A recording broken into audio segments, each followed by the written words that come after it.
Hello everyone, ಇವತ್ತಿನ ರೀಡಿಂಗಲ್ಲಿ ನಿಮ್ಮ person ಇವಾಗ ನಿಮ್ಮ ಬಗ್ಗೆ ಏನು ಯೋಚನೆ ಮಾಡ್ತಾ ಇದ್ದಾರೆ ಅಂತ ತಿಳ್ಕೊಳ್ಳೋಣ. ಇದೊಂದು ಜಸ್ಟ್ ಜನರಲ್ ರೀಡಿಂಗ್. ನಿಮಗೆ ರೆಸೊನೇಟ್ ಆದರೆ ಮಾತ್ರ ಈ ಒಂದು ರೀಡಿಂಗ್ನ ವಾಚ್ ಮಾಡಲಿಕ್ಕೆ ಕಂಟಿನ್ಯೂ ಮಾಡಿ, ಅದರ್ವೈಸ್ ಸ್ಕಿಪ್ ಮಾಡಿ. ಓಕೆ, ಫೋರ್ಸ್ಫುಲಿಯಾಗಿ ಈ ಒಂದು ರೀಡಿಂಗ್ನ ನೋಡಬೇಕಂತ ಏನೂ ಇಲ್ಲ. Okay, first card 4 of wands ಬಂದಿದೆ.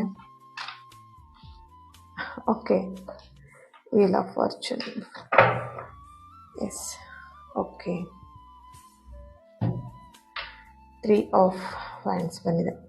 ಎಸ್, ಇಲ್ಲಿ ನಿಮ್ಮ ಪರ್ಸನ್ ಅವರ ಎನರ್ಜಿ ಕನೆಕ್ಟ್ ಮಾಡಿದಾಗ ನಿಮ್ಮ ಬಗ್ಗೆ ಅವರು ಎಲ್ಲೋ ಒಂದು ಕಡೆ ಮೂವ್ ಆನ್ ಆಗಬೇಕು, ದೂರ ಆಗಬೇಕು, ನಿಮ್ಮನ್ನು ಅವಾಯ್ಡ್ ಮಾಡಬೇಕು, ನಿಮ್ಮಿಂದ ದೂರ ಇರಬೇಕು ಅನ್ನೋದನ್ನೇ ಯೋಚನೆ ಮಾಡ್ತಾ ಇದ್ದಾರೆ.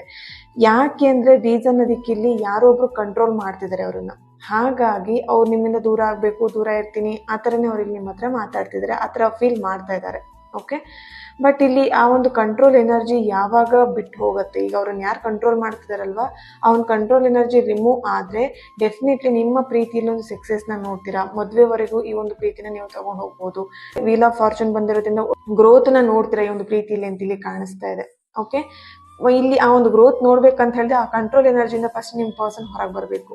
ಸಮಥಿಂಗ್ ಇಲ್ಲಿ ನಿಮ್ಮ ಬಗ್ಗೆ ಅವರು ಯೋಚನೆ ಮಾಡ್ತಿರೋದು ಎಲ್ಲ ಒಂದು ಕಡೆ ನೆಗೆಟಿವ್ ಆಗಿ ಯೋಚನೆ ಮಾಡ್ತಿದ್ದಾರೆ ಅಂತ ಇಲ್ಲಿ ಬರ್ತಾ ಇದೆ. ಓಕೆ, ಆ್ಯಂಡ್ ಯಾರೆಲ್ಲ ರಿಚುವಲ್ಸಿಗೆ ಜಾಯಿನ್ ಆಗಿಲ್ಲ ಆದಷ್ಟು ಬೇಗ ಜಾಯಿನ್ ಆಗಿ. ನಾನು 2-3 ಡೇಸಲ್ಲಿ ಬುಕ್ಕಿಂಗ್ ಎಲ್ಲ ಕ್ಲೋಸ್ ಆಗುತ್ತೆ. ಹಾಗಾಗಿ ಥ್ಯಾಂಕ್ ಯು, ಯಾರೆಲ್ಲ ಜಾಯಿನ್ ಆಗಿದ್ದಾರೆ ಅವರಿಗೆಲ್ಲರಿಗೂ ಥ್ಯಾಂಕ್ ಯು. ಇನ್ನು ಯಾರು ಜಾಯಿನ್ ಆಗಿಲ್ಲ ಆದಷ್ಟು ಬೇಗ ಜಾಯಿನ್ ಆಗಿ. ಈ ಒಂದು ರೀಡಿಂಗ್ ನಿಮ್ಮೆಲ್ಲರಿಗೂ ರೆಸೊನೇಟ್ ಆಗಿದೆ ಅಂತ ಅನ್ಕೊಳ್ತೀನಿ. ರೆಸೊನೇಟ್ ಆಗಿದ್ರೆ ನನಗೆ ಕಮೆಂಟಲ್ಲಿ ತಿಳಿಸಿ 555 ಅಂತ ಹೇಳಿ. Thank you.